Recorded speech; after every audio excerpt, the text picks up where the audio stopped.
Hello, good to have you. You're watching New Day Kenya. I am Ayub Abdikadir Abdi. 0791478990 is the number. The hashtag on Twitter, New Day KE. And the short SMS code is 40920. This morning with Dan Orogo, political social commentator. Dan, good morning. Good morning. Your time is appreciated. Thank you so much. Pleasure. At the center is Alenga Trustad, commentator, social political governance. Alenga, thank you for coming. Thank you. And Bob Njagi is also commentator on governance and political development in the country. Bob, thank you so much for coming. Good morning. A lot to discuss, of course, the path to a referendum that promises to be bushy, winding, long, and it appears a stormy political landscape in the country. But before that, I just want us to also ponder on the vowing to down the tools by the doctors in the country, complaining about the government, what they say, lack of preparedness in taking care of the healthcare professionals in the country who are the forefront in the fight against the pandemic. And the DP, William Ruto, has suspended the campaign, saying the government, the president, the ODM party leader too should stop the marketing or the campaigning for of the BBI, and that we will channel the resources now to fight the pandemic. Down to you, when you look at what has happened this month so far, day 16, and we are exponentially recording cases of the pandemic. When you look at the conduct of Kenyans, the political class included at the moment, and starting off with this pandemic bit here, it likely is going to be costing the whole COVID campaign, isn't it? Which ultimately means or translates into or is equivalent to deaths. Well, once again, good morning. Well, the way you've alluded to your, as you opened up your remarks, I think it really underscores the fact that we are staring towards a national crisis and a health crisis to be general. Last time we discussed this and we noticed that we haven't even realized that we are out of the yet of the COVID, the first wave. I'm even wondering whether we dealt with the first wave or not. But the numbers are increasing. The death toll is taking a toll on Kenyans. And the only noble thing right now to do is to shelve all not only political campaigns, but anything that would point towards, gathering, anything that would point towards accumulation of people at a certain place that really increases the risk. And also in regards to lowering the guard. I think it's important for us to also remind the public that, because one thing that we are failing to do is still even convince the public that, this thing is real. People are dying, there's death toll that is rising, and the virus is real at an individual level. At a political level, okay, it's a matter of just, asking the political players to restore sanity and be very sensitive about the lives of people that we are now seeing, that we are losing. Now, it could be even important to begin that we have lost one of the members, members of the National Assembly, who in one way or the other is being, COVID-19 is being suspected to be behind. It's attributed to his death. But whether that is true or false, I think the issue is, can we persuade the politicians, the stakeholders, okay, to understand that their initiatives are costing the country lives. Now, we are having the issue about the doctors. We are still staring to a situation where we have a ratio of 1 doctor to 16,000 patients. Should we still proceed to be very careless in our own initiatives and putting the healthcare workers and the frontline workers at the potential risk without not really considering their welfare? Okay. I think this is a matter that we really need to converse about. Okay, we still haven't gotten confirmation on the cause of the death of Member of Parliament for Matungu, that is the Honorable Justice Murunga, who died on Saturday, but the family says that he had high blood pressure and was diabetic. Alenga Trostad, then you look at the conduct of the Kenyan public and you realize that there is a letting down of the guard in the fight against the pandemic, and there is a government that appears to be shaky in terms of decision. And the theme to this crisis, that is the COVID-19 pandemic, is timing. So is the problem the public, or is it the government that has failed to be persuasive enough to convince the public that the discipline they ought to be displaying is key in the fight against the pandemic? Thank you, Ayub, for welcoming me to the show this morning, and a very good morning to our viewers, wherever they are. The issue about COVID-19 is something that we have actually talked about on this show, and I have always been of the opinion that we should have shifted the conversation of protecting yourself from COVID-19 from a government initiative or a government prescription on how people will conduct themselves through the pandemic to an individual responsibility. Every Kenyan by now knows how lethal the coronavirus is. Every Kenyan by now knows how this virus has wreaked havoc all over the world. We do not need again to be taught to fear this disease. And if we try to shift the blame to politicians, that's where we lose the point. Because these politicians do not compel anyone to leave their home and come and listen to them without wearing masks. These people turn out themselves in large numbers to listen to their politician of choice. Okay. So it has to reach a point where every individual in this country must protect themselves and must protect those around them. But again, to the government, what I would say is this is a perfect moment for us to revisit our health sector and think about critically how to prepare ourselves even for the future. As a country, we need to have, by now we need to be doing conversations around protecting ourselves in the future. For instance, could we start now training a special team of doctors in terms of pandemic response, infectious diseases, establish a robust infectious diseases center so that when such a thing happens, we do not just send everyone else in the name of a doctor, but we have a specialized team that understands everything around the disease, it understands the cure around it, it understands the protection around it, and all that.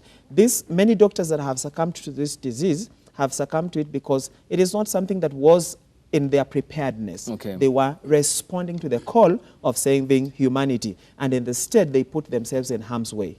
Okay, and Bob Njagi, when you look at the grievances by the doctors that they're going to be down in their tools if the government does not address their welfare, that brings in the stark dichotomy, isn't it, of a government and the healthcare professionals who are on two opposite ends of the divide here. And how could this likely going to be shaping up in future? And does it not dash the hopes of an economic and social recovery post-COVID-19? Yeah, it's good morning again, once again to the viewers. COVID-19 and the issue, how it's been treated by the government is actually leaving a very grim picture to the whole nation. A pandemic is it's a global pandemic, so the response began first by the World Health Organization giving us the guidelines on how we should manage ourselves in the country. But from the onset, how the government took towards preparing itself for this COVID, I remember before we had any case of corona, there was a flight that came from China which was allowed to land in Kenya. That was carrying 239 passengers. Yeah. So from the onset, we can say that there was poor decision-making from the government in terms of how to lock out the disease from coming into the country in the first place. Secondly, once we realized that, yes, there is a pandemic, I must appreciate the government efforts for what they did to set up the COVID-19 response team, to come up with measures on how to include the county governments in terms of fighting the disease. And I think, to be fair enough with the government, within the little resources they have had, they have made a significant effort towards protecting the lives of Kenyans. However, there have been gaps which we have identified in the entire system. For instance, from the ministry side, we had a lot of money being stolen from the COVID-19 fund. Until to date, this has not been resolved.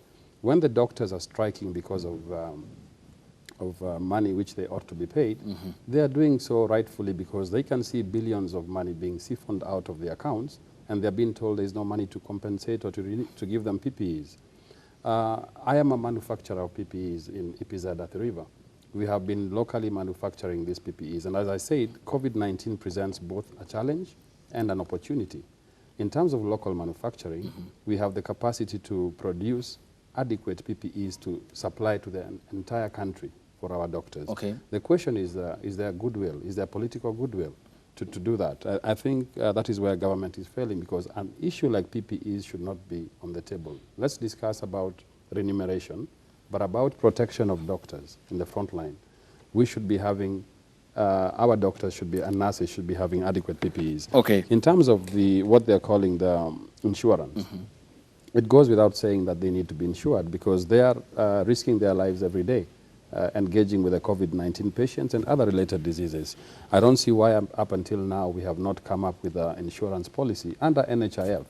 I heard the minister saying that none of the COVID-19 patients would be catered for by NHIF. So what purpose is NHIF for? I thought this is a perfect opportunity for such a national health insurance scheme to come in place to provide cover for Kenyans. All right, so it is again speaking double speak when the responsibility of the health function is with the national government, but again they say they cannot handle that function, they leave it to the people to protect themselves. And in saying that, when you talk about the National Hospital Insurance Fund, NHIF, and the minister coming out categorically saying that you will not be insured if you're COVID-19 patients, of course, now supplementing that to the other earlier problems that Kenyans have experienced in terms of coverage by NHIF, and you look at the president now who is ambitious in wanting to roll out a universal healthcare coverage. I mean, how does the president then, or the government bridge this stark contrast in what the minister says and what the president wants to achieve? It's a very sharp divide because on one side you're saying one of the big four pillars is health. In that case, it means that we should be moving health upwards in terms of universal health coverage. 15% of our national government budget ought to be going to the health ministry. It is not, all right? Doctors are out on strike, all right? The pandemic is killing Kenyans. So what exactly is the government doing in terms of improving the health status of the country? I think, by and large, we have failed as a country to provide ample health facilities and working conditions for our doctors. But again, I would want to add, striking is not the solution. Even if all the doctors go on strike in the country, that will not provide us a solution for the people, neither for the doctors. So what's the solution? Because the solution would be they have constantly been issuing statements for strike notices. I think they have genuine issues about, for example, the Health Service Commission. That is one of the things that they're saying. If that was put into place, and we have, like, the teachers have a Teacher Service Commission, right? We, as Free Kenya Popular Initiative, we're actually going to reach out to KPMDU and tell all the doctors and nurses to bring their issues to Free Kenya. We can accommodate their issues in our referendum, so that if their issues are locked out of the BBI process, then the people's referendum can carry the issues of doctors, nurses, teachers, policemen, all of them can come and join us. Okay, that's more or less targeting the aggrieved civil servants who think the government has sidelined them. But Dan Orogo, thinking about what's happening at the moment and the doctors who appear to be now displeased by the government's conduct in terms of looking after their welfare, why do you think it's proven to be hard to, arm the frontline soldiers here who are the doctors in the fight against the pandemic? Isn't it equivalent to sending our troops to Somalia to fight Al-Shabaab, yet they are without the adequate military arsenal that they need to be fighting the terrorists? Rightfully captured. I think that is potentially what is really happening. That and I saw these in the cartoon editions that, while so many Kenyans are out there putting their lives into risk and, engaging into behaviors that put them into a risk of contraction of this virus, it all goes back to, loading the healthcare workers and putting them at a potential risk. And definitely that analogy, puts them equal to the doctors, to the soldiers who are trying, are out there to protect our territorial borders. But you see, this is a universal fight, like my colleagues have mentioned. The only important thing and the most critical thing is that we would, provide our doctors with the equipment that are needed. Also, on the flip side, I think what we are also staring to, as a country is, where does the buck stop with? Every time we in this panel we are asking, then now who is responsible? Even if in the backdrop where the cabinet secretary who's in charge of health makes some very controversial statements about vaccine, and we leave them to go free. Has like Bob mentioned, that you're still in a situation where you've not been accountable to COVID billionaires, but you're still at the seat and the helm, providing regular updates. So what kind of information are you sending to the public? So by and large, what we are seeing is that it takes the union, you know, to portray this in confidence that, you know, our lives are at risk. Okay. And we are frontline soldiers in the battle against COVID. But it's a juxtaposition because what we are requesting for, the government is not providing adequately and in the urgency that is requires. Now, I listened to the State of the National Address, and I was very keen on what the president is talking about when it comes to healthcare. While there is some effort towards the direction of, you know, safeguarding the interest of healthcare workers, but I think it's not pragmatic enough to say every steps that would be accounted for. So what happens is that we risk the potential of lampooning all the problems that our healthcare providers are working. We are putting them under the universal healthcare coverage. There is still a debate that we can still have another day whether this is something that is going to be realized or not, in the backdrop of corruption, in the backdrop of incompetence by the cabinet secretary, and the lack of accountability. Okay, the plan that was by the president of the healthcare coverage universally for Kenyans was drawn before the COVID-19 pandemic hit the world, and that was in the city of Wuhan in Hubei province in China. So what happens between now, when we're in the midst of the pandemic, and how to navigate the choppy COVID-19 waters appears to be the main question, while we seek to attain the universal healthcare coverage? How do we address the current problems? Well, I think one of the, you know, what we call, you know, the launch pad when it comes to the immediate thing the Jubilee government did, one of the immediate thing was to import the doctors from Cuba, you know, to probably come and provide the benchmarks when it comes to, you know, quality healthcare. And also it comes as a result of, I think there was an exchange program between, you know, our own doctors here and the Cuban doctors that surmounted to, you know, the Cuban doctors coming here and being distributed in different counties. So one is to have a benchmark. You know, we are having a lot of, you know, biting a lot that we cannot manage, especially with the capacity of this country. I would advise that whatever our budget provides in terms of healthcare, I think it's important for us to budget with and equip our medical facilities and our medical personnel, you know, with the gadgets that our budget can do. But again, like Bob and Alenga talked about, what is then the goodwill? Because it's everything. If we are having successive regimes, that each and every regime there is a demand, you know, a potential demand that please take care of our, you know, healthcare system, then it becomes a pipe dream. I think it's important for the remaining part of this government that we put pragmatic measures right now in terms of practical accountabilities when it comes to providing healthcare coverage. And it's not only a Kenyan issue. This is when within the Sustainable Development Goals. Okay, it's enshrined within the Vision 2030. Okay. So I think we would avoid postponing the agendas and just meeting. Okay. Now, how do we address the task here, Alenga, coming to you? Because the current status, the standoff between the government and the healthcare workers say that strike materializes, and the effect is that there is going to be an avalanche of COVID-19 cases, which means it will inundate and overwhelm our healthcare systems, and the effect of that, or the outcome, will be deaths. I mean, it's nonetheless going to be having an effect on the public here. So how do they come to a point of consensus and address these problems? Because when you address the points that the doctors are raising, you address the problems of Kenyans, which in this case means well-equipped, funded hospitals across the country and facilities that are up to the state. I truly sympathize with the Kenyan doctors, and I join the families of those that have lost their lives on the front line in mourning their loved ones, and just wishing that they would come out of this moment strongly. Their situation is wanting because it is very difficult to be able to provide the kind of service that they are supposed to provide when it is very clear that in the process you will endanger your own life. So that alone, it's into their professionalism, it's into their output in terms of delivering proper health care.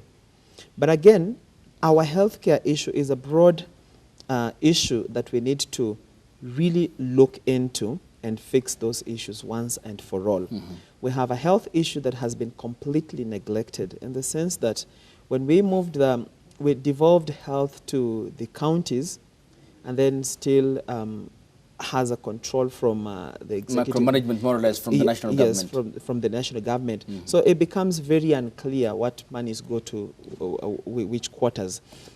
But it is fundamentally important for the doctors' grievances to be heard, for the government to come to terms with them, sit together, and find a clear way forward. Because what is going to happen if they completely go on strike, it's going to be very catastrophic. But who suffers? The person who suffers, it's the people, is the common mwananchi. Mm-hmm. And he has no recourse, he has nowhere to run to. If you look at the state of our hospitals, Ayub, in the counties, you will weep, because there is nothing called hospitals. Like some counties, you know, what they call referral hospitals are just buildings. Mm-hmm. But then we must get deeper into this conversation about healthcare and just ask ourselves as a country, what healthcare do we want for our people? But Alenga, as you pose that question, why do you think the political class and the medical fraternity professionals seem to be not heeding to the call by the pandemic here, which seems to be the X-ray that reveals the inner deeper of Kenya here, which has revealed the ill-funded nature of our healthcare system, underfunded, ill-equipped, and more or less what appears to be a wanting infrastructure? Why do you think there seems to be the lacking conscience from the establishment, the policymakers, and the doctors themselves, even in the midst of the pandemic? I think, Ayub, the problem with this country is that we are a resilient people. But instead of our successful regimes looking at that as a social capital to develop a country, they look at it as an excuse to neglect the country. Kenyan people will go through any pandemic, they will go through any circumstance, but they will still stand. That alone has worked against us instead of working for us. Number two, we have a disease in this country where we like offering private solutions to public problems. Mm-hmm. When we have an issue, maybe we do not have, we have an issue that exposes a hospital with lack of blood. Kenyans will come out generously and contribute and donate blood. Mm-hmm. They do not know where that blood goes to, and it will never help them. That ends there. If we have an issue where we have a bad road, Kenyans can even contribute money and fix a road. They contribute money and fix a school. They contribute money and build a police station. So they need a proper functioning government. Yes. So while we continue to offer private solutions to public problems, mm-hmm. we render our governments lazy, because they know somehow we will come up and form a WhatsApp group and fix an issue. So we must get to a point where the government must actually look at this health issue. And I like it from not a negative point of view, but from a positive point of view, that this pandemic has exposed the way our healthcare is so wanting, it's so feeble, and it's crumbling every other day. Okay, Bob Njagi, and when you put the pandemic alongside the other problems that dot the country, a tanking economy and wanting infrastructure in the country is also another problem, then how do we perhaps get together our acts here and possibly clean the house post-COVID-19, because normalcy can only set in December 2021, according to medical experts who have developed the vaccine in Germany and in the United States of America, who say that despite the 90% efficiency, the world will only experience normalcy in December 2021. Well, post-COVID-19, I would wish that we can take a more proactive approach towards the healthcare system in the country. We have seen how a pandemic can bring everything to stop, including the economy itself. So we can no longer downplay the importance of having a proper healthcare policy in terms of how we engage the public. The universal healthcare is a good idea, but to date, I think the government has failed to protect the people largely. We have the infrastructure, the health infrastructure is there, and I believe we have a relatively good infrastructure. Across the whole country, you will not find a ward without a dispensary or clinic. The problem comes with equipping the infrastructure Yeah. and the doctors and nurses, the human resource, right? So essentially what we need to do is to take a good look at our healthcare system in totality, instead of dealing with issues on media. You see, today's doctors are on the media. We have a Ministry of Health. Why can't we have a conclusive engagement with the doctors once and for all? Because we understand where the problem is. So finding the solutions is not a problem. For instance, doctors need housing, proper housing, all right?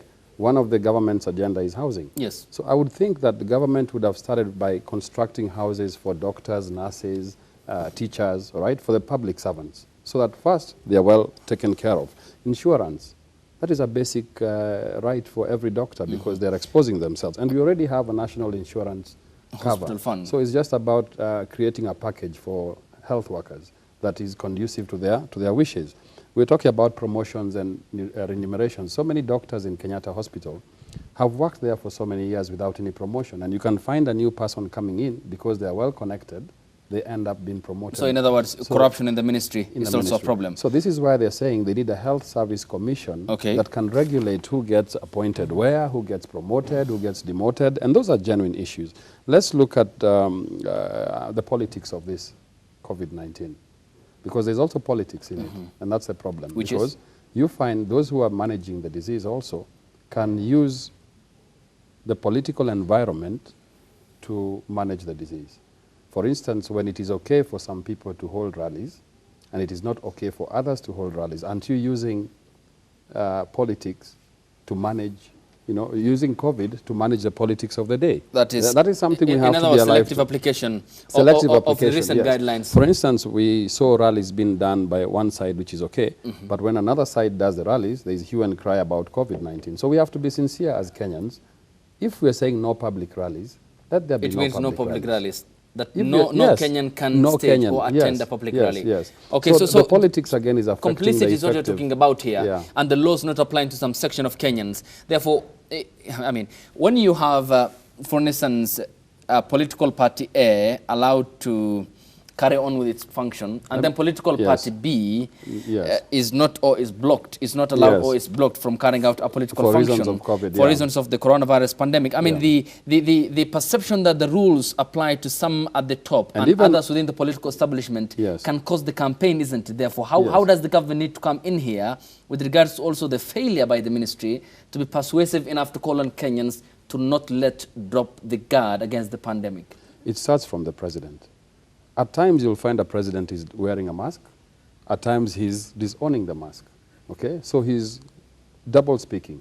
So if from the top leadership, we have the leaders themselves are not giving proper direction in terms of how to, like in Tanzania, Magufuli has clearly said there is no corona in Tanzania. And funny enough, there is no corona. I don't know, the media, you should tell us because you have media in Tanzania.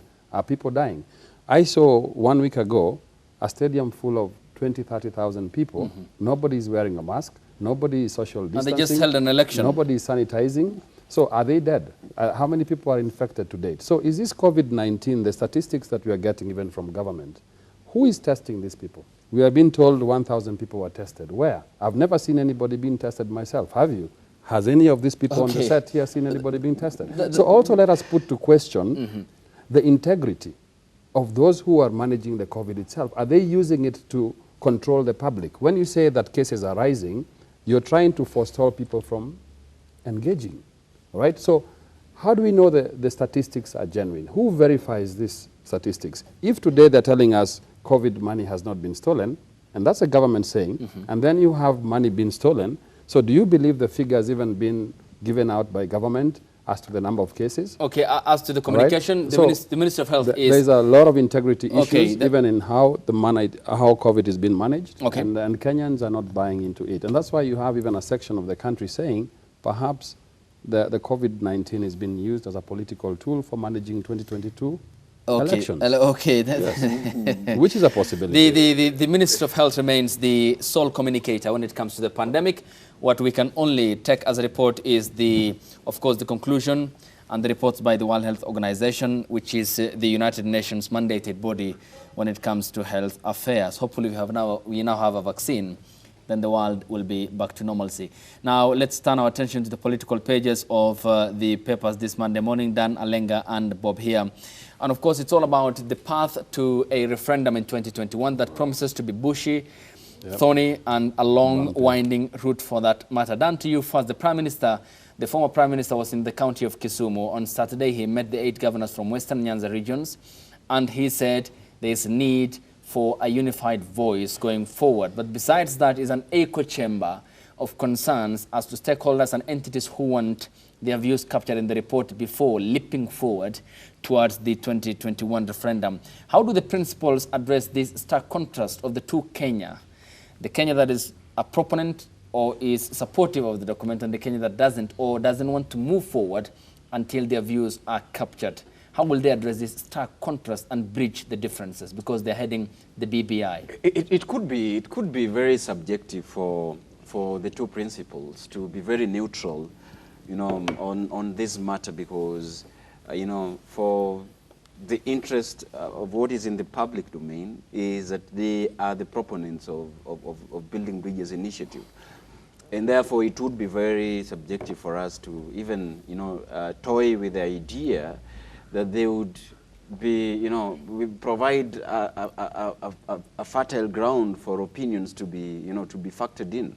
Now, it is in the public domain that the former premier had said very well that what is only allowed is editorial, you know, not, bringing in other submissions. Last time on this set, we cautioned about such initiatives and such statements. And we say with objectivity that matters of a constitutional discourse, we cannot think of amending a constitution if we cannot allow proposals on a report that you know, geared towards amending that constitution as well. It would be tantamount to, you know, hypocritical. Okay. Now, on this matter, there are interest bodies that have asked for their suggestion to be included on the report. Some of these suggestions are very, very important, okay? While I recognize that there would be, some would actually use the call and request for, you know, they're submitting the initiatives to score a political gain. And to these, I'm talking about the extreme wing of Tanga, who, you know, receives news of anybody who want to make their submission as a ploy to derail the process. Okay. We have seen the timeline that was rolled out by the technical committee that point towards having a referendum in June 2021, okay? And in this set, we also questioned about the processes of public participation in that kind of an initiative. And I would be, without fear of contradiction, I still hold my gun in saying that any process that discusses a constitutional amendment without the input of citizens, you know, I'm calling about what we are calling about meaningful participation, not tokenism. Okay. So what I hold to the view, Ayub, here is that we, as much as we have a constitutional moment and there is a timeline for us to meet, if you did not give your suggestion in the town hall meetings, which I don't know the process of invitation for that town hall meetings, but suppose any of us produced or brought forward their submission, then those who brought them, there should be a way of tracking down whatever they produced to the committee that was factored. So I just want you to be clear here. Are you talking about the participation in the first round with the task forces going around the country, or do you mean from now onwards you want public participation to underpin the process? I am saying that, you know, when you look at the document itself, it highlights on the procedures that they conducted public participation, including regional meetings, town hall meetings. Last time I told you that, you know, it might be very unrealistic to have all the views with the timeline that is provided. It's very unrealistic that we cannot have every interest factored in the Constitution. Now, if that is not possible, then how then would we track down the interest of those who submitted, you know, their request in town hall meetings? Is there a processes of validation that this is what was factored in? And if we are not able to take 100% of your submission, this is what has been provided before. If that is not possible, then within the timeline schedules, because there are two processes of public participation as envisioned by the timeline. That is? One is during the collation of signatures, okay? There would be a leeway for public to give their views or to question, or through their representatives in the county assemblies, okay? Or who will be debating this? We should be debating. Of course, we've seen the behaviors of our county assemblies, you know, in the past, that these are houses that are not interested on an objective discussion. Okay, but then... How would we bequeath our representative to discuss? Okay, then you more or less paint the BBI process as one that holds a good future for the country, but you want public participation since it's going to be the same laws that will govern the people. I agree. So you doubt there's going to be enough or adequate participation going forward to the referendum in June 2021? I highly doubt if that is the case. Okay, let me now, before I come to Alenga, hear from the let us hear from the Deputy President William Ruto, who spoke on Saturday, and this is what he had to say.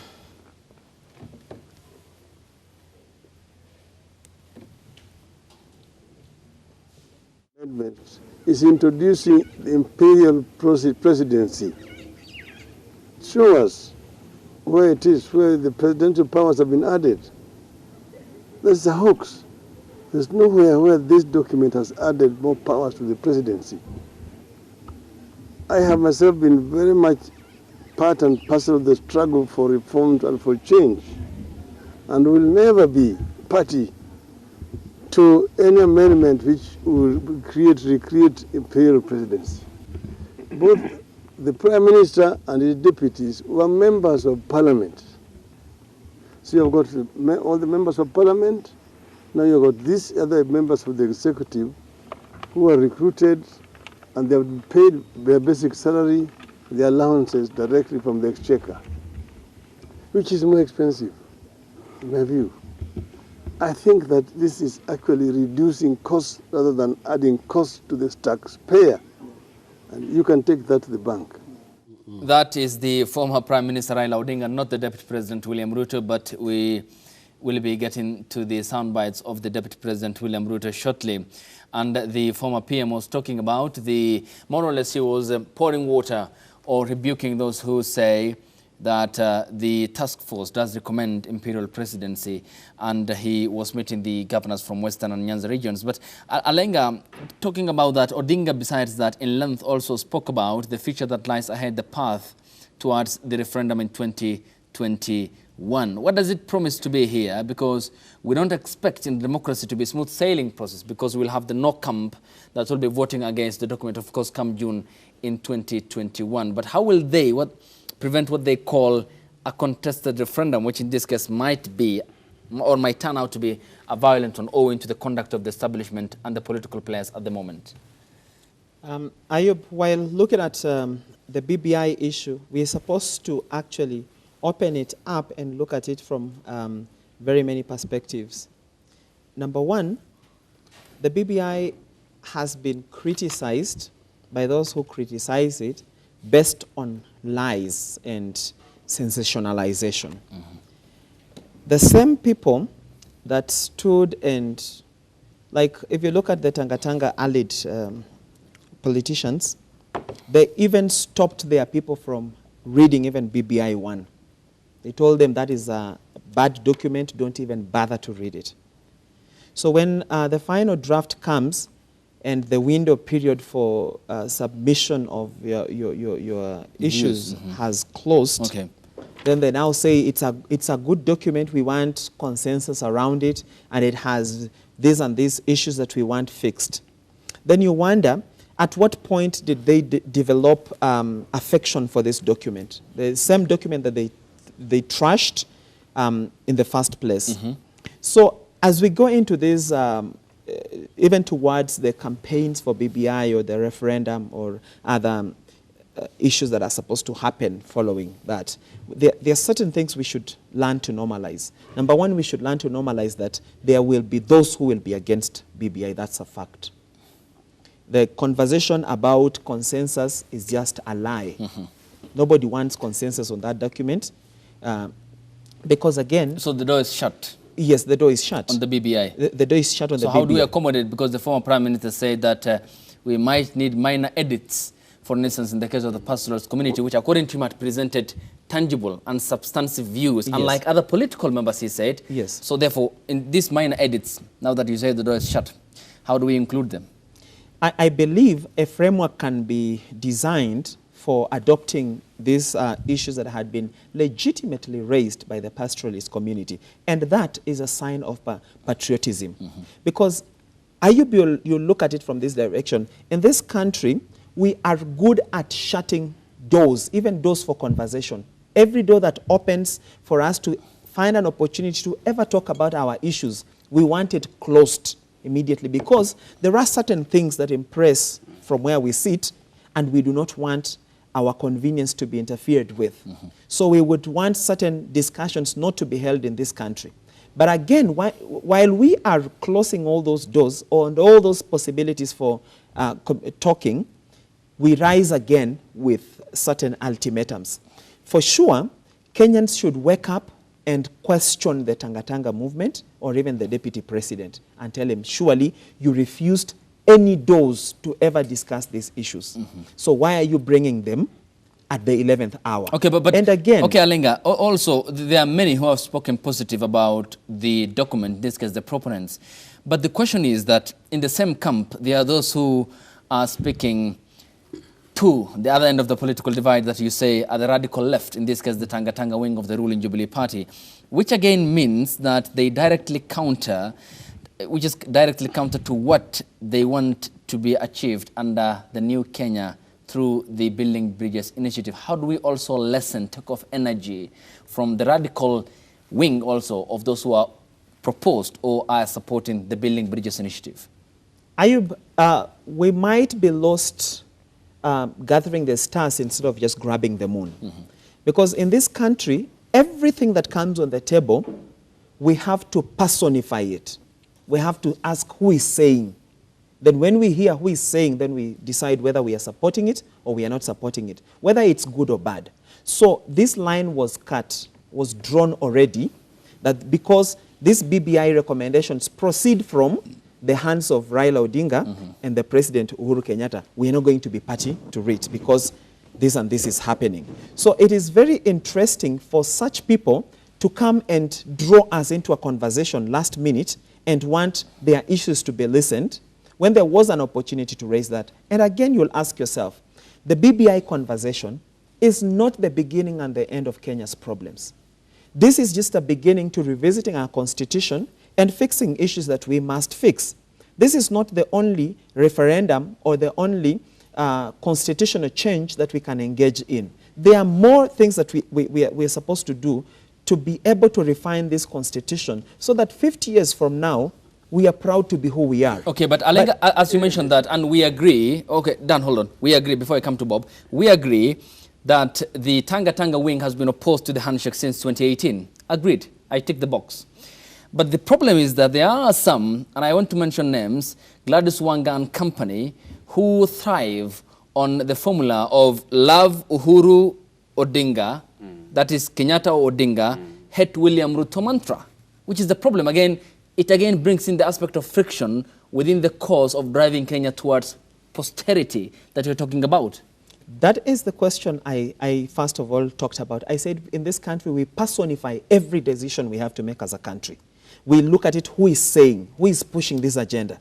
But again, a dismal demonstration of patriotism is what is finishing this country. Because the decisions we make, even as you have rightly pointed to those people that are supporting for this reason, they lack patriotism. But can we ever get to a point when we look at things from this perspective? This is Kenya we are fixing. We're not fixing anything for William Ruto. We're not fixing anything for Kenyatta. But when we start throwing conversations like BBI is here to give Uhuru Kenyatta the position of Prime Minister, and already we knock off millions of people that would have investigated this constitution, interrogated it clearly with a clear mind, and seen, well, what do I disagree with and what do I like?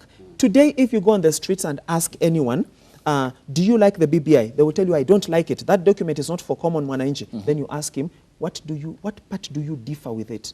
they cannot tell you because somebody blocked their mind from reading the document. Meaning they have not read the document. They have not. Which again is proven to be a very problem. You see, a very, enormous problem. Because we had this done. Hold on, before I come to Bob. Right? The problem is that Alenga is mentioning that when we transitioned from the old constitution to the 2010 constitution, the Constitution Implementation Committee, CIC, before finishing up its mandate, handed over the role to the Constitution Implementation and Oversight Committee of the National Assembly, which has more or less failed because it's run by political members.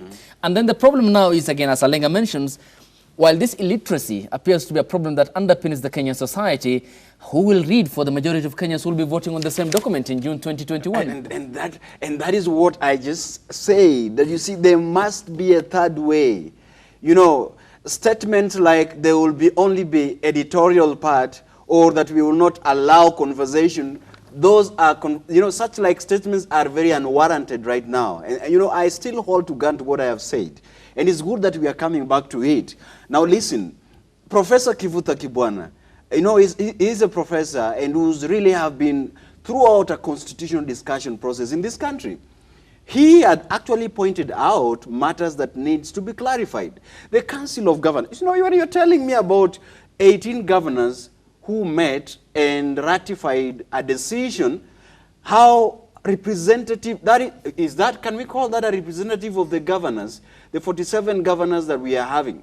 If only do we have a point where we rally objectivity and sobriety. Okay. And this is what I have said about the constitutional discussion. I am objecting anything that calls itself an extreme right wing of a constitutional amendment process now. In this case, I am also rejecting a wing that is extreme left, that is trying to toy with Kenyans' emotion. We mind us discussing the issues that should be discussed in this case. In this case, you imply both ends of the political divide that your submissions do apply to, which is the risky part of going forward for a better Kenya. That is what I have said. Let me just counter. It's even in fact that could we allow a sober process, a third way process that would objectively tell us that this is what we have about BBI. It is this chapter that are going to be amendment. There is a police, there is all this, this is the issue about judiciary. This is the issue about the presidency. This is the issue about ward development. The flesh part of your statement is that it must be people-centered. It must be people-centered, not a political, horse trading the way we are seeing it. Okay, all right. A lot of demands. Bob Njagi, coming to you. We are seeing the cropping up of many demands. But Dan, to be fair to you, the governors are making egregious demand. How do you decentralize the Office of the Control of Budget? That is devolution. Ayub, I think just to be very honest, let me just look. There are some things that Dan advances. If they are not challenged, I'll give you time. Viewers might. I'll give you time. I'll give you time. You have the right to reply. Let me come to Bob. Bob. Yes. It's a case of a leadership test here. The placebo on the plethora of problems that Kenya has experienced since multi-party democracy in 1992. Going forward, how will these leadership tests prove itself, and how will the political class stand up and roll their sleeves up and perhaps be able to shape the destiny of this beautiful country? Thank you, Ayub, for the question. Where I come in, I think I want to agree with Dan to a large extent that indeed it is an opportune moment for a third option, a different option from BBI. We had Punguza Mzigo, which was a good attempt. Which failed. Yeah, and this is why we as Free Kenya Popular Initiative are coming in as the people's alternative, the voice of the people in this referendum moment. As we speak, we have created a platform through which Kenyans can come together from the civil society, the religious organizations, political parties, and the public at large, to prefer an alternative referendum to the Building Bridges initiative. Why did we come up with this position? You see, the process of a referendum, as envisioned in the 2010 Constitution, is not a political activity. It is actually a constitutional entitlement for every Kenyan, including yourself. All right? So when we leave the process entirely to the political class, their interest is only on sharing of power amongst themselves. All right? So where does it leave the voice of the people, the Wanjiko, the common person? All right? If you look at the proposals presented by BBI, and that is why it is creating a lot of friction and disconnection amongst the populace, is because there is nothing in it for the people.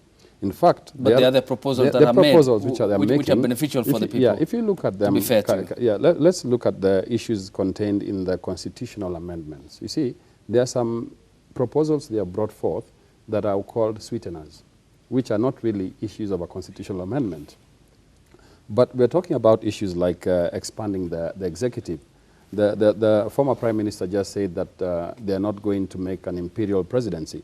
But when the President has powers to appoint the Prime Ministers, the President has powers to appoint the CSs, who again come from the same legislature. We are increasing the powers of the President from the current Constitution upwards, right? Which is a very dangerous trend. When we talk about we're looking at the different sectors of societies that have come out to oppose BBI. Churches have come out, right? The Catholic Church, the Pentecostal churches, you have the doctors themselves, different sectors of society say they have been locked out of the process.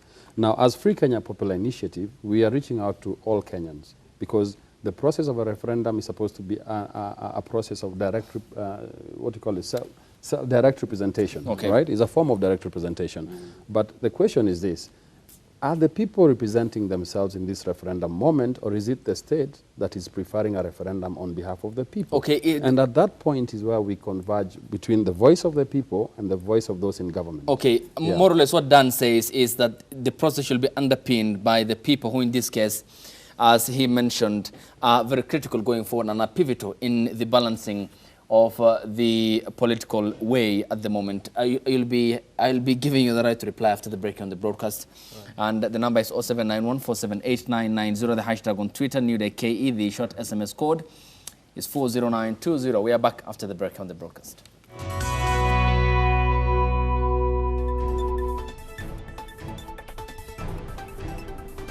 Good afternoon, welcome back. You're watching New Day Kenya. Into the last segment of the broadcast. 0791478990 is the number, the hashtag on Twitter, New Day KE, the short SMS code is 40920. Before I proceed, go ahead please, you had a right of reply. Yeah, Ayub, as I was saying, it is very, it is a disservice to the people if we continue saying, if we continue giving out conversations that are really baseless. You know, what Dan said is that there has been no public participation around BBI. That's a lie. There has been ample time where the public was supposed to I didn't say canvass their issues. You'll respond, please. Let him finish up. Since we had BBI 1 document, which was widely circulated with even a mobile app where you could read, everything was arranged in a manner, you could select everything and read it nicely and understand what it was. And then there was a whole time frame where people were supposed to react to this document. In my own county, there was a meeting which I attended, not on invitation, but I went there as an active citizen. And I shared what I had to share. I criticized what I had to criticize within that time frame. So it is very interesting for us to watch a process, sit at the comfort of our rooms and just watch the whole thing. And then when the task force has done their honorable job, which they were mandated to do, they have submitted a report, they have cleaned their hands, and their tenure has ended, then we start raising issues that we want them to go back, sit down and fix. At whose cost? When that happens again, we will start complaining about the cost of it. But then we have to be very realistic. If we have a point, if we have a time to fix this country, let us come out and fix the country, regardless of who has started that conversation. Let us stop personifying our issues and asking ourselves, who is saying this? Okay, they are telling me not to do this, but who is saying it? Then you choose whether you will listen to that person, if he appeases to your political bias or not. That is not how people build a country. We are lacking in patriotism. And as long as we lack in patriotism, we will continue to complain, we will continue to whine, but when we have the slightest opportunity, we can't fix even problem number one. How many problems does this country have? This country has a lot of problems. Of course, many. So if BBI has given us an opportunity, maybe to fix 1 or 2, 3 problems, because you cannot tell me, Ayub, that when you read the entire BBI, Dan, when you read the whole document, you find nothing helpful. It does not. To be fair enough. If that document can sort 1, 2, 3 problems that you really identify with, why can't we give it an opportunity? To go back to your earlier statement, it doesn't address all our problems. At some point, and it will never. We can reopen it. It certainly isn't the black box. There are even people who are saying today, Why are we having BBI when people are dying of corona? It is like saying if we stopped BBI, the government will give money to sort medical issues. It will not. Okay. There will always be. I get your point. I get your point. I want to agree with We have to Alenga. confront our issues in I an want to agree intellectual with manner. I want to agree with Alenga on to that extent that there are those who are saying that we don't need a referendum. From where we sit as Free Kenya Popular Initiative, we are saying this is a referendum moment for all Kenyans, not for a section of Kenyans, for all Kenyans. The question is, now that BBI has already given a roadmap for its referendum, Free Kenya Popular Initiative, we are also going to publish our roadmap this week. As they are launching their signatures, we are also launching our signatures. Okay? So the question that Kenyans should be asking themselves today, next year we have an upcoming referendum by virtue of BBI or any other initiative that collects signatures. Okay? So the question is, are you supporting the BBI initiative as it is? Are you on the no side? Or are you going to join any other initiative like the Free Kenya Popular Initiative, which is a people's initiative? So what we should be driving the country towards is not a debate on whether or not we're having a referendum. It is if we are having a referendum, what are the issues you want addressed in that referendum? Have they been addressed or not? If not, don't support. If yes, support. Okay, and that's what we expect is done, yes. And that is democracy. We have an option of doing a referendum after election, by the way. Yes. So there is an option of holding it on and after until we are done with the election. Since we cannot have an, But we don't really have an option because once BBI get the million signatures, it is a must that we have a referendum. That is saying post 2022 we can have a referendum. We still have a referendum. We can have a referendum every year. Now, the thing, what we are really discussing here, Alenga, you got me wrong. I said that I have seen what is provided for in the document. That is the document term as a public participation, okay? And when you read it through, it mentioned town hall meetings, regional meetings. And, and I admitted here, we cannot have the views of everybody in this republic on a document, provided the timeline that we are having, okay? But I said very well, it is not about just participation. There's supposed to be a meaningful participation. And through the representative that are actually submitting, the views. Now, I am very allergic to strong left and right-wing extremists. This is, I'll repeat this. But that's where you stand. stand. When I see a political, political player saying, this is not open to a discussion, and it is only editorial work that is needed, that is extreme. Okay. And Kenyans must stand up and tell that individual that the country belongs to 40 million Kenyans and above, not him to or that her. extent, Secondly, I want to agree with if you. we are holding the view that, this document is bad, you should not read it, it has nothing to help Kenyans about. Again, we are very being dishonest with the way that we are saying. So this is why I agree with Bobby, what Bobby is mentioning. Suppose we are having two camps that are going to take extreme views about a very important document that lives the lives of Kenya 2 centuries or even a decade before we ratified it. It cannot go that way. This document has to be challenged. It has to be scrutinized. It has to be amended. If it is not, then can we have other avenues through which this can have a grinding mill where Kenyans can give their suggestion? Because it's about Kenyans, by the way. Let me get from Alenga. Alenga, respond to him. I totally agree with what Dan says, that the document has to be challenged, but it has to be challenged from a point of information. You cannot ignore BBI 1. You don't read even a single paragraph. You ignore BBI to the final copy. You don't read a single paragraph, but you say you're challenging. What are you challenging? Let's be real. Why do you think they're challenging? In this case, you mean the Tanga I want to ask a question, Ayuba. The Tanga wing. That has challenged the handshake from the onset. I agree with you. They have actually challenged everything, but we know why they are challenging.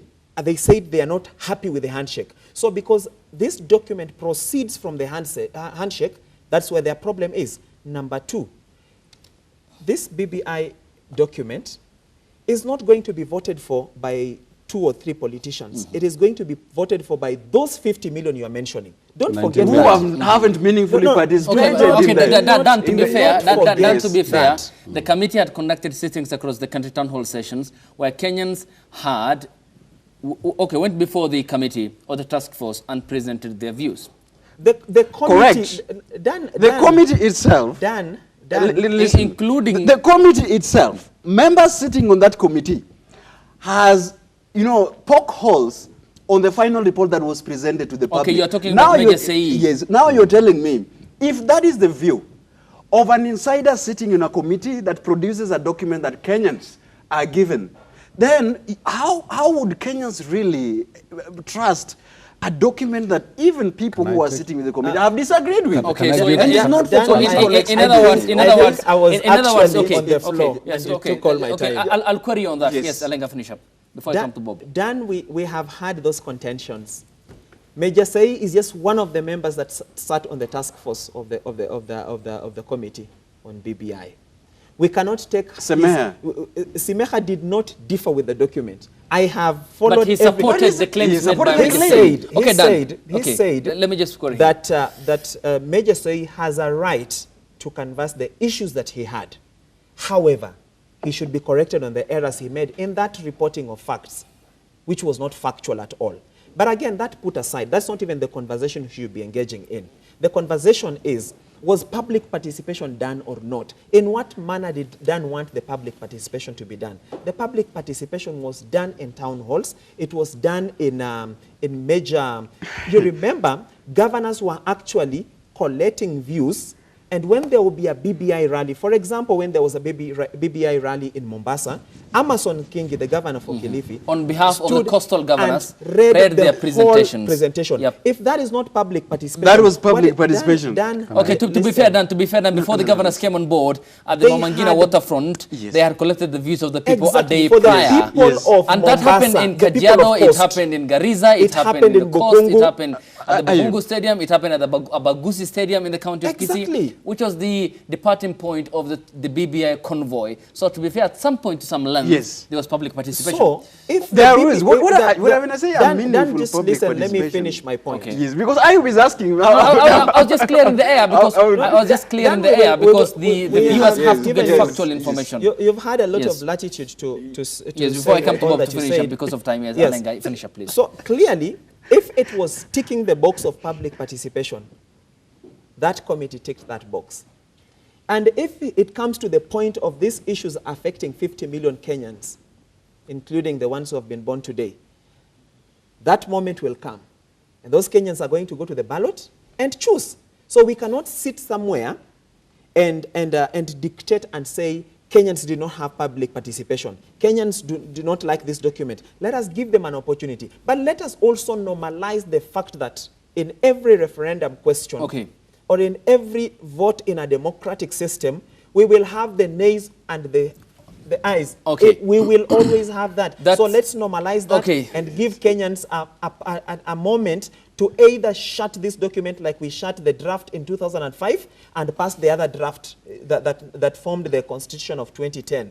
That is a moment that we are waiting for, and we will do that. And for the BBI Steering Committee, as I finish up, it is right for them to say, and it is even right for Honorable Raila Odinga to say there's no other moment for any change, because they had a project. They had a project, it has timelines, they knew what activity they are doing at what point, and they have exhausted all those activities. When he looks at the forthcoming activities, he doesn't see in their program an activity to revisit the Constitution. This is where, Now coming to you, Bob Njagi. Reportedly, the National Intelligence Service, NIS, has handed over a report to the President and the former Prime Minister Raila Odinga, and has reportedly told the two principals of the task which is hard that lies ahead, which might prove to be an uphill task, because they say the public apparently is concerned about the economy, the coronavirus crisis, the massive layoffs, job losses, more than 1.7 million Kenyans who have lost their jobs. I mean, how will they come to reality with the developments on ground here, even as they want a wholesome support or a wholesale support for the BBI and the referendum in June 2021? Okay, first, before I answer that, I want to respond to an issue that has been raised, an issue of public participation. The reason as Free Kenya Popular Initiative we are advancing the ideology of the creation of a people's government as a third tier of government is so that we can entrench public participation in the leadership and governance of the country. You see, BBI is talking of public participation forums at town halls and I think town halls. That's where there they was did. So many. There was even so email memorandum sent by email. Allow me my space, please. Let him finish up. Now, you see, what we're talking as Free Kenya is what we call quantifiable public participation. what is happening in the counties today, you're called in a town hall for a day to discuss the budget of a county within a day, and then they call it public participation, just because the public has been there for a day. That is not public participation. Public participation means the villagers, the Wanjiko at the grassroots, has to get ample time to interact with the document, to give their views and their submissions before you come to collect these views and then present them as a referendum, because it's supposed to be an expression of the sovereignty of the people. So by BBI purporting to have undertaken serious public participation, yes, they did. I give them credit for they did some public participation, but how effective was it, right? That's what Kenyans are questioning. Secondly, those who participated in those gatherings were mostly people who were allied to a particular, those who were fronting the referendum, because again, it turned political. But again, I want to put this issue to Kenyans is that BBI is actually spending taxpayers' money. It's not their money. It's not Uhuru Kenyatta and Raila Odinga personal money. It's the They're taxpayers' spending money. our resources. Okay. Therefore, they cannot be the ones to tell us when to start a referendum and when to end it. Who gives them the moral authority? Okay. Who gives them the moral authority to say, at this point is where we stop taking views? You see, if they had given this roadmap in advance, saying that from this date to this date, all right, and if it is to review the views, we are going to review from this date, so that anybody who does not see once you publish a report, there must be feedback.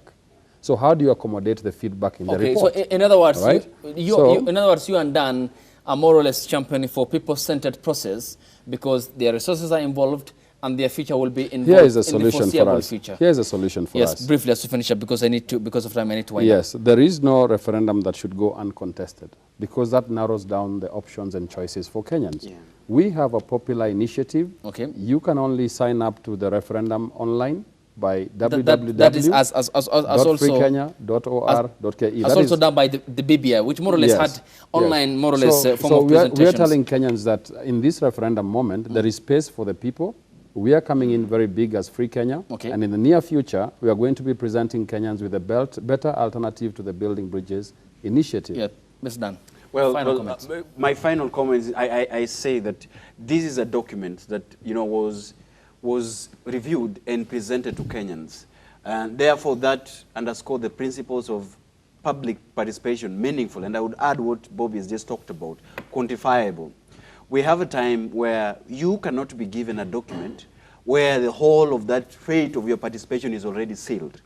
This is a popular initiative, and the timelines that are provided for, it actually shows that there is limited review, there is limited scrutiny of these documents, and I would call upon all the not really the political players, they need for a critical voices to educate citizens on what is in the documents, what really is in the BBI in details. We have the option in this country to postpone these issues until public, and I'm not talking about the political class, excuse me about that. I'm talking about a serious public participation. I'm talking about 50 and over millions of Kenyans who have interest stake in the constitutional moment that we have right now. Okay, yes, Alenga. As we talk about BBI, and even as we advance other options that we may have, for the sake of innocent Kenyans who are outside there, who rely on some of us who read these things so that we can be able to explain to them, let us avoid being sensational and dramatic about things that are not even here or there. Let's stick to the facts. If we are opposing something, let's read it, first of all, understand it ourselves, then we speak with facts. That is very, very important for the viewers. Asante. Bob Njagi, Alenga Trostad, and Dan Orogo, your time is appreciated. Many thanks for joining us here on the broadcast. Thank you. And thank you to you too for watching. Tomorrow will be also another day for New Day here on the broadcast. Good afternoon.